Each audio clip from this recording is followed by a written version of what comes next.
बिहार और मिथिलांचल की हर खबर देखने के लिए यूट्यूब चैनल सर्च करें, सब्सक्राइब करें और बेल आइकन दबाएं।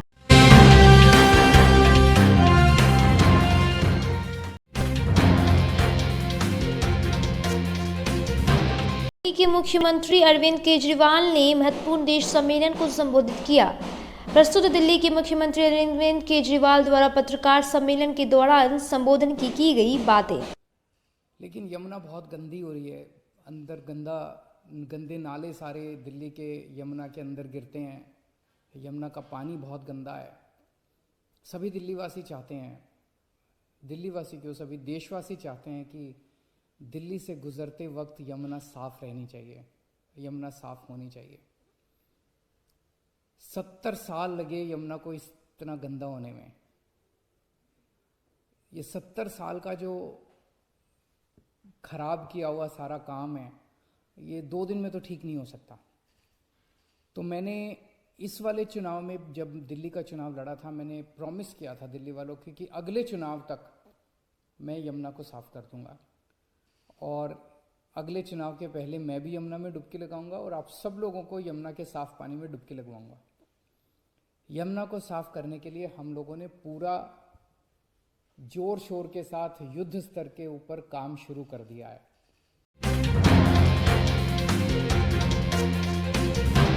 अंतर्राष्ट्रीय उड़ानों से लेकर के घरेलू उड़ानों तक काफी अच्छी बहार चल रही है। नागरिक उड्डयन मंत्रालय के द्वारा संचालित विभिन्न हवाई अड्डों पर यात्रियों की अच्छी खासी भीड़ देखी जा रही है। कोरोना वायरस का पालन करते हुए लोगों को अंदर प्रवेश किया जा रहा है और मुख्य द्वार से ही चेकिंग भी अच्छी खासी व्यवस्था है। लेकिन प्रदूषण का कहर अंतर्राष्ट्रीय हवाई अड्डे पर भी देखा गया। बिहार मिथिला न्यूज़ के दिल्ली संभाग की टीम इंदिरा गांधी अंतर्राष्ट्रीय हवाई अड्डे का मौका मुआयना करने पहुंची तो पाया कि वैश्विक महामारी कोरोना काल के बाद पूरा एक बार हवाई यात्रा करने वाले लोगों की भीड़ देखी जा रही है, जो एक सुखद बात है। धीरे धीरे जनजीवन पूर्णतः सामान्यता होने चला है, लेकिन प्रदूषण और थोड़ी बहुत बढ़ रही है। कोरोना से लोगों को डरने की जरूरत है। 2 गज की दूरी बहुत जरूरी है। इस नियम का पालन अभी करते रहना बेहद आवश्यक है।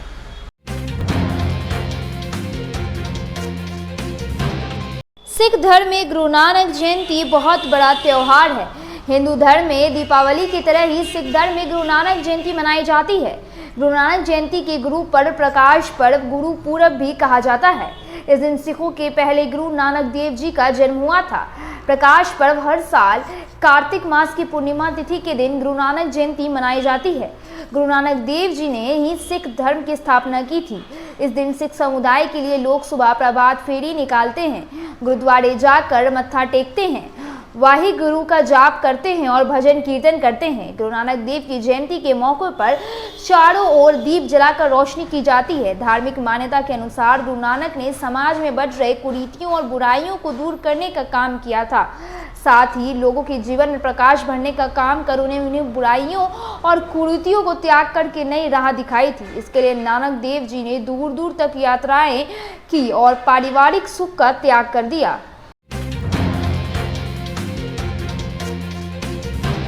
उत्तर प्रदेश का चुनाव नजदीक होने के कारण पीएम नरेंद्र मोदी जी उत्तर प्रदेश के 3 दिवसीय दौरा कर रहे हैं। वैसे तो यह दौरा विकास कार्यक्रमों की रूपरेखा तय करेगी और विदित हो कि वाराणसी से प्रधानमंत्री नरेंद्र मोदी जी सांसद भी हैं।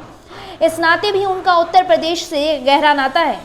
योगी आदित्यनाथ मुख्यमंत्री उत्तर प्रदेश की भी इस बार अग्नि परीक्षा होनी है, क्योंकि यहाँ राज्य में चुनाव होना है। चुनाव नजदीक होने के कारण सभी दलों के नेताओं ने उत्तर प्रदेश का दौरा कर अपनी अपनी पार्टी की रणनीति बनाने में व्यस्त हैं। उत्तर प्रदेश के मुख्यमंत्री योगी आदित्यनाथ प्रधानमंत्री नरेंद्र मोदी जी के निर्देशन में यूपी में एक अच्छा वातावरण देने की कोशिश में लगाते हैं। विपक्ष के नेता सांसद अखिलेश यादव, पूर्व मुख्यमंत्री उत्तर प्रदेश, उन्होंने योगी सरकार के राज्य में अपराध और व्यवस्था की हालत बताया। कुल मिलाकर उत्तर प्रदेश में चुनावी बिसात बिछाने लगी है। पिछले दिनों भाजपा के चालक की कहे जाने वाले गृह मंत्री अमित शाह का भी तूफानी दौरा उत्तर प्रदेश में हो चुका है। सांसद अखिलेश यादव, मायावती, कांग्रेस की नीति लगातार यूपी में दौरा कर रही है। आने वाले समय में ये बताएगा कि यूपी के चुनाव में योगी आदित्यनाथ हैं या नहीं।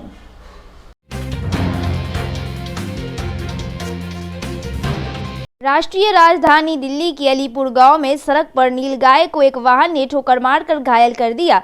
उसके बाद अलीपुर के स्थानीय निवासियों ने इसकी सूचना विनय गौसेवक को दी। वह तुरंत अपने साथियों के साथ दुर्घटना स्थल पर पहुंचकर नीलगाय को एम्बुलेंस में डालकर नजदीकी अस्पताल ले गए और वहां डॉक्टर के द्वारा उपचार किया गया। नीलगाय की दोनों पैर टूटे हुए थे, उस पर प्लास्टर चढ़ाया गया है। अब वह डॉक्टरों की निगरानी में है और काफी ठीक है। जय श्री राम। मैं विनय गौरक्षा दल दिल्ली। आज हमें सुबह कॉल आई थी कि इस नीलगाय के बच्चे का एक्सीडेंट हुआ है। हम मौके पर पहुंचे हैं और अभी एम्बुलेंस आ रही है, इसको हम हॉस्पिटल में भेज देंगे। ऐसी व्यवस्था में किसी भाई को भी ऐसे दिखाई दे तो कृपया करके मुझे सूचित करें। मेरा नंबर है 9971487457। जय गौ माता की, जय श्री राम। डाक तार विभाग द्वारा प्रदूषण से मुक्ति के लिए और गंदगी से निजात दिलाने के लिए एक रैली गोल डाक खाना से निकाली गई, जो गोल मार्केट कनॉट पैलेस होते हुए पुनः गोल डाक खाना के पास पहुंची। इस अवसर पर कई स्लोगन के साथ डाक तार विभाग के कर्मचारियों के द्वारा महत्वपूर्ण कार्य किया गया। बिहार मिथिला न्यूज की यह खास रिपोर्ट महानगर दिल्ली से।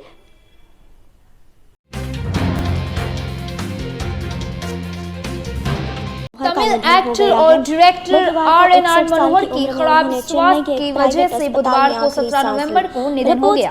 उन्होंने 14 साल की उम्र में चेन्नई के एक अस्पताल में अंतिम सांस ली। मनोहर की फिल्म महासिलवनी में अपने बेहतरीन निर्देशन के लिए जाने जाते हैं। जी हाँ, कई और ये उनकी पहली फिल्म थी।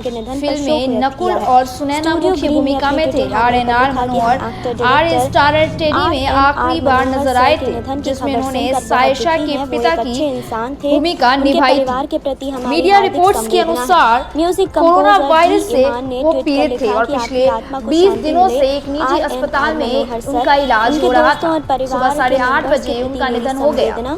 आर.एन.आर. मनोहर अपनी एक्टिंग करियर की शुरुआत कुलांगल फिल्म से की थी, जिसमें वे माधवन की भूमिका में नजर आए थे। उसके बाद निर्देशन करियर की शुरुआत बैंड मास्टर और सूर्यन चंद्र जैसी फिल्मों में असिस्ट करके की थी।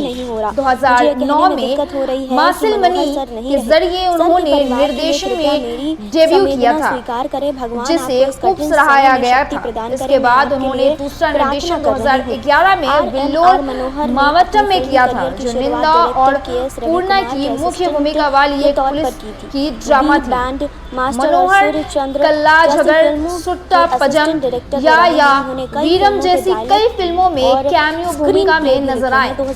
अभिनय और निर्देशन के अलावा मनोहर कई फिल्मों के को डायरेक्टर भी रहे। उन्होंने राइटिंग में भी योगदान दिया। दर्शकों ने आखिरी न्यूकमर डायरेक्टर थूपा सरवनन की अपकमिंग फिल्म वीर में वागई सुदम में देखेंगे। एक्शन ड्रामा की शूटिंग एक महीने से भी ज्यादा समय हो चुका और फिलहाल इसका पोस्ट प्रोडक्शन वर्क जारी है। फिल्म 2022 में रिलीज होगी, लेकिन इसकी तारीख का भी ऐलान नहीं हुआ है। हैंडल पर लिखा कि हम एक्टर डायरेक्टर। दिल्ली के कनॉट पैलेस स्थित प्राचीन हनुमान जी का मंदिर लगभग 1500 से भी ज्यादा वर्ष पुरानी मंदिर है। इस मंदिर में भक्तों की अपार आस्था एवं विश्वास है। यहाँ रोजाना विद्वत जन पंडितों के द्वारा आरती पूजन की जाती है।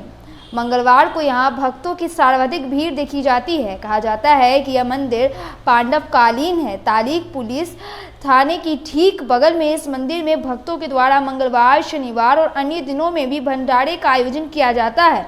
इस मंदिर में सबसे बड़ी यह बात है कि सच्चे मन से भी जो भी भक्त अपनी मनोकामना लेकर आते हैं, प्राचीन हनुमान जी की उनकी मनोकामना को अति शीघ्र पूर्ण कर देते हैं। इसलिए इस मंदिर को मनोकामना प्राचीन हनुमान मंदिर भी कहा जाता है।